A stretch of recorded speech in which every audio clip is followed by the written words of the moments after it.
Pemirsa Wanjoak Channel, sekarang kita ada di Sekolah Bunga Bangsa Islamic School SDIT, ada TK, ada yang lainnya, dan juga ini ada sekolah alam. Macem-macem dah ya Bang Aga. Nah ini kita mau nemuin Bang Ade nih, kita mau kawinin. Iya, orang sejarah sama orang film kita mau kawinin. Jangan sejarah ngaprak kemana baik, kita kawinin sama orang film. Kita di mana orangnya ini? Nah, kita cariin dah sekarang dah ya. Bagian malam-malam gini ge, asal jangan dicegat. Begini ya. Ya udah, boleh. Ya udah, ayo. Bagian gelap kita. Iya. Ayo, jalan. Nyariin Kang Ade dari tadi kagak ketemu. Kemana sih orang itu ya? Susah buat nyariinnya. Iya. Sampai ke air terjun itu. Lah bukan, air Apa? mancur. Air mancur. Lah, oleh Kang Ade no. Yang mana? Oh, no, ngopi. Iya. Ya, kita ke sono dah. Yuk.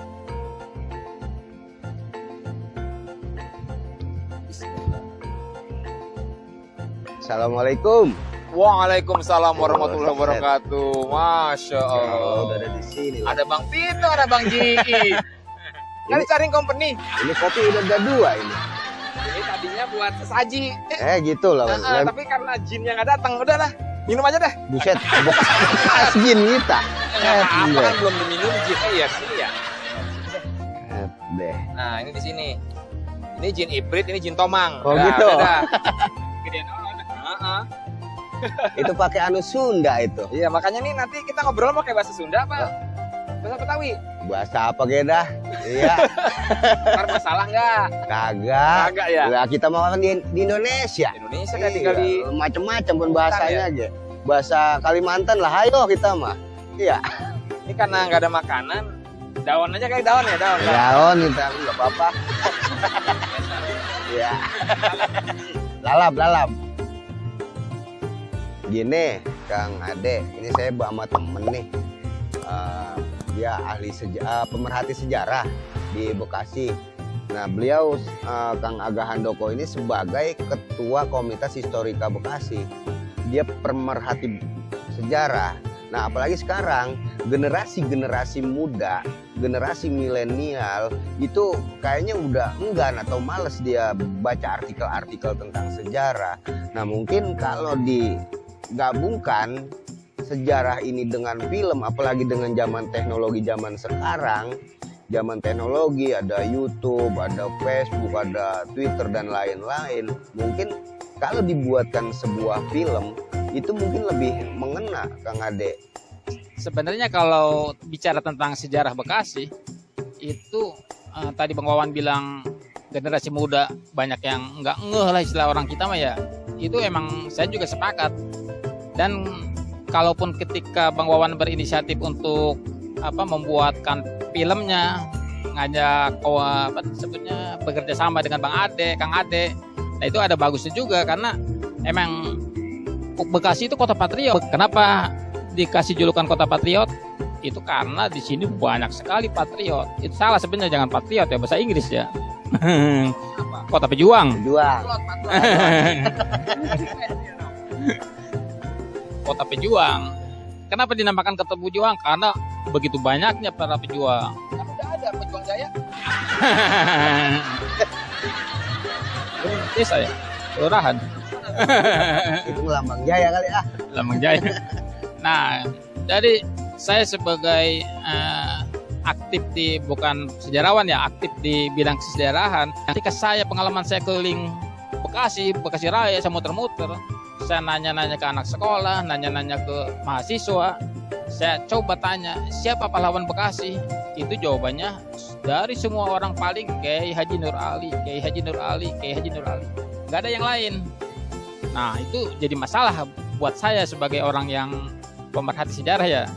Karena dari nama Bekasi kota patriot, yang itu artinya kota pejuang, dan itu kan artinya lagi lebih luas lagi, itu banyak pejuang berarti.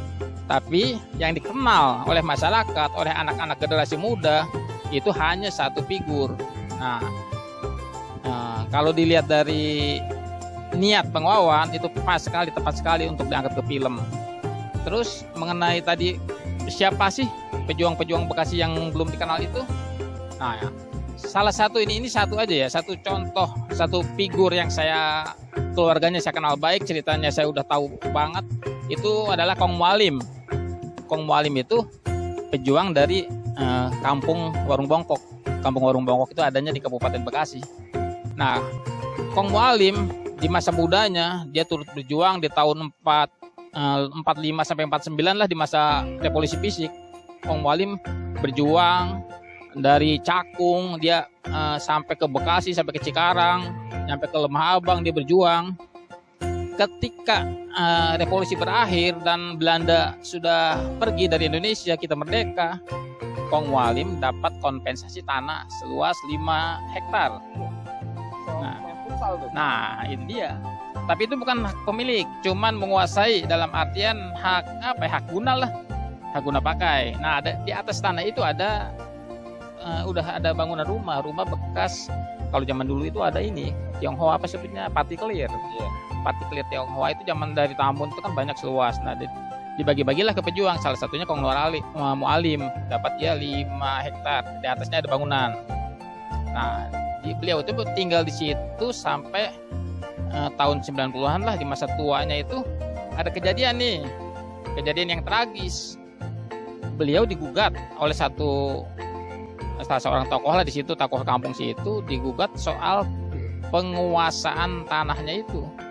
Digugat ke pengadilan sampai terjadi sidang-sidang di Pengadilan Bekasi, tapi beliau menang, naik itu tingkat kasasi ke Jawa Barat tuh ya penggugatnya. Nah, di Jawa Barat kalah. Nah, dengan kekalahan itu terus kan ada eksekusi oleh pihak berwajib lah. Terjadi keributan, itu semua keluarganya, anak cucu Kong Mualim itu dibawa ke kantor polisi. Tanah dan bangunan itu diratakan. Setelah sore hari dilepas, mereka pulang itu sudah tidak punya apa-apa lagi. Dan setelah itu terpencar kemana-mana. Tragis nggak? Seorang pahlawan, seorang pejuang, akhir masa tua, anak cucunya terlantar, nggak punya rumah, nggak punya tanah, nggak punya apa-apa. Tragis kan? Bahkan Kong Mualim itu deket sama tokoh nasional, nah, Adam Malik. Pak Adam Malik itu zaman dulu ke Warung Bongkok sering, karena dulu beliau itu sama-sama aktif di Partai Murba. Nah, itu aktif di situ. Pak Adam Malik sampai dari zaman dulu masih jurnalis, sering bolak-balik tuh ke Warung Bongkok. Terus akhirnya jadi wakil presiden. Pokoknya kisahnya banyak sekali, kisah dengan Pak Adam Malik. Gini, Kang Ade, zaman sekarang kan udah ketahuan tuh minat baca anak-anak muda udah berkurang. Nah, gimana kalau misalnya dibikinin film, itu budgetnya mahal apa ora? Nah, kalau kira-kira murah, modal minim, dibikinin film biar maksimal, kira-kira bisa kagak itu? Nah, sama dah kita ya, satu guru satu ilmu dah ya. Jadi memang saya juga dari dulu tuh paling suka kalau sebuah cerita, yang khususnya cerita yang memang punya nilai histori sendiri ya, punya nilai edukasi tersendiri, yang diangkat memang ke sebuah mungkin bisa dokumenter ataupun film gitu ya. Artinya memang minat baca anak-anak sekarang, anak-anak dulu aja udah malas baca, apalagi anak sekarang gitu kan.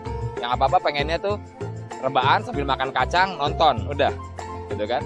Dulu juga saya ketika mengenal kisah Umar bin Khattab lebih dalam lagi karena apa? Filmnya gitu kan, dibanding ya kisah-kisah yang selama ini saya baca gitu.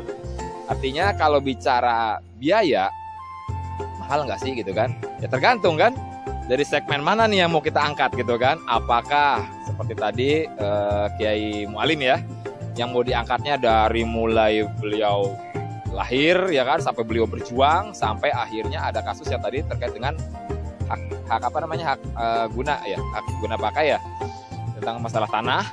Nah, kalau memang mau diambil, ditarik mundur ke belakang, tentunya pasti ya budgetnya cukup besar gitu loh. Dan karena melibatkan banyak tim ya kan, banyak talent di situ.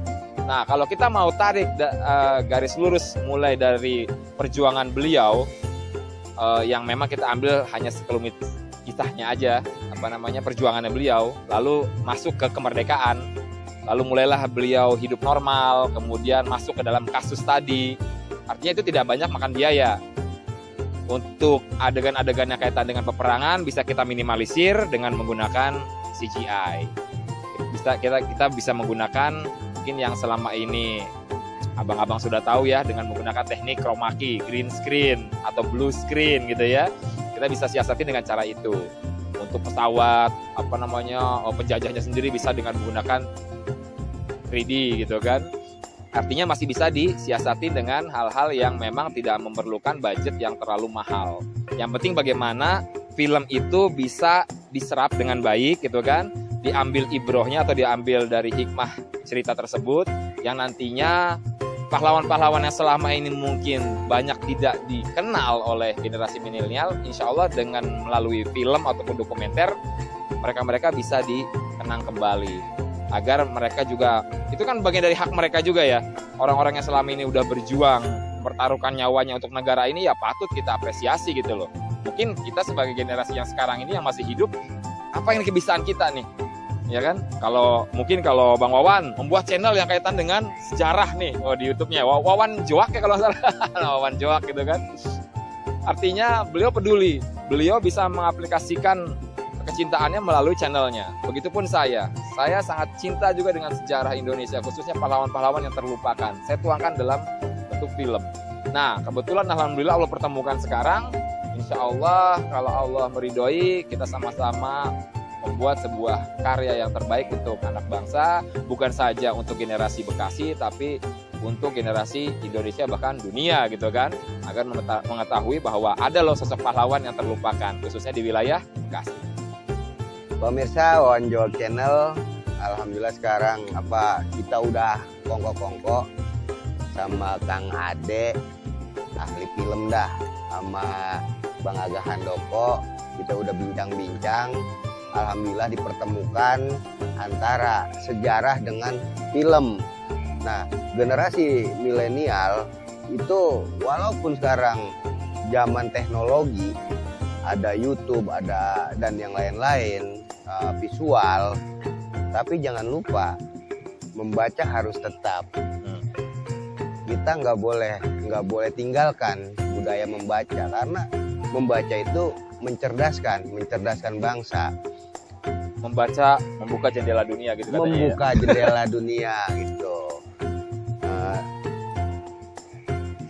Sekian pemirsa Wawan Joak Channel, terima kasih sudah menyaksikan. Nanti kita jumpa lagi dengan segmen yang lain yang pasti tentang sejarah Bekasi ataupun di luar Bekasi, yang pasti sejarah Indonesia. Wassalamualaikum warahmatullahi wabarakatuh.